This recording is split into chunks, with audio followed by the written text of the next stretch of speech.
ঠিক কাজ করবে। সালাত নেই, সিয়াম নেই, হজ নেই, যাকাত নেই, কালেমা নেই, দান নেই, সাদকা নেই, কি করবে? পিতামাতা মরে গেছে, এখন হুজুর ডেকে এনে মিলাদ পড়িয়ে দিবে। হুজুর ডেকে আনবে। আমার মতো এরকম পিরহান, পাজামা, পাগড়ি, জুব্বা, কুব্বাধারী আলেমদেরকে ডেকে আনবে।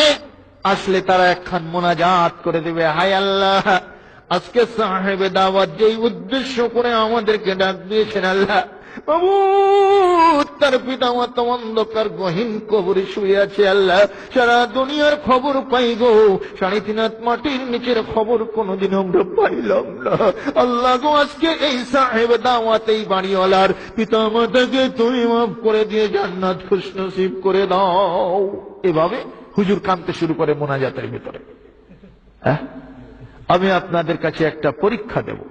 সবাই এই ডান হাতের এই কবজির উপরের পৃষ্ঠে একটু চিমটি কাটেন তো, বাম হাত দিয়ে এভাবে চিমটি দেন, দেখেন তো ব্যথা করে? ব্যথা করে? ব্যথা করে। এবার আপনারা বন্ধ করেন, আমি আমার হাতে একটু চিমটি দেই, এভাবে আমার হাতে আমি চিমটি কাটছি খুব জোরে। আপনাদের হাতে ব্যথা লাগে? লাগে? আমার হাতে চিমটি দিলে যদি আপনাদের হাতে ব্যথা না লাগে, তাহলে আপনার মা মরে যায় আর হুজুরের চোখে পানি আসে কেন? কোন কারণ? কারণ হচ্ছে হেদায়েতে ব্ল্যাক মার্কেটিং চলতেছে, হেদায়েতে কালোবাজারি চলছে।